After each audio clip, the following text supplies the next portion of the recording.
जय माता दी दोस्तों, आप सभी लोग कैसे हो। तो थोड़ा मेरा लेट से वीडियो आ रहा है, तो आप लोग को पता होना चाहिए कि मेरा चैनल पर वीडियो क्यों नहीं आ रहा था। मेरे पास मोबाइल नहीं थी, अभी मेरी मोबाइल आई है तो मैं वीडियो लेके आ रही हूँ आप लोग के सामने। मैं भी बहुत वो थी, परेशान थी वीडियो लेके आने के लिए।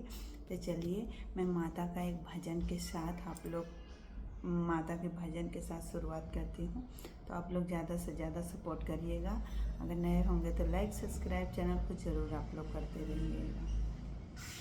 अचरा मेली हली मैया भरल सीन हो रवा हो, नगरिया पैठीना हो, नगरिया पैठीना।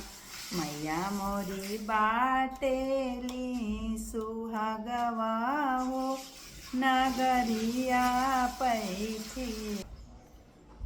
सबका के दिहलो मैया चुटकी भर सिंदूरवा हो, कि हमारे के बेरियाना हो, कि हमारे के बेरियाना। मैया भरी देलू पौरी मंगिया हो, कि हमारे के बेरियाना।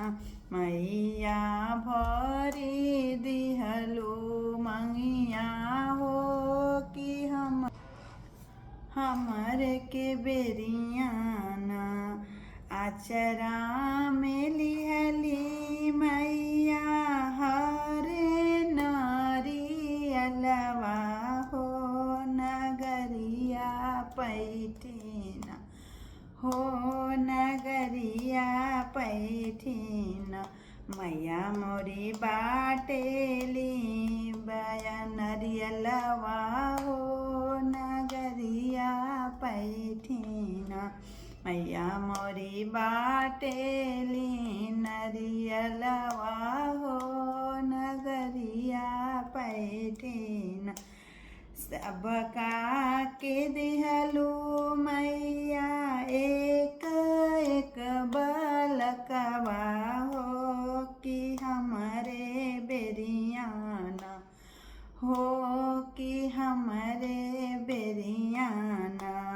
मैया मोरी हमके दिहालो जोड़े बलकवा हो, कि हमारे बेरियाना। मैया मोरी दिहलो हमके जोड़े बलकवा हो, कि हमारे बेरियाना। आचरा में लिहली मैया भरल सिंहरवा हो, नगरिया पैठीना हो, नगरिया पैठीना। मैया मोरी बाटेली मैया मोरी बाटेली सुहागवा हो, नगरिया पैठीना। चलिए मेरा भजन कैसा लगा आप लोग ज़रूर बताइए कमेंट करके। जय माता दी।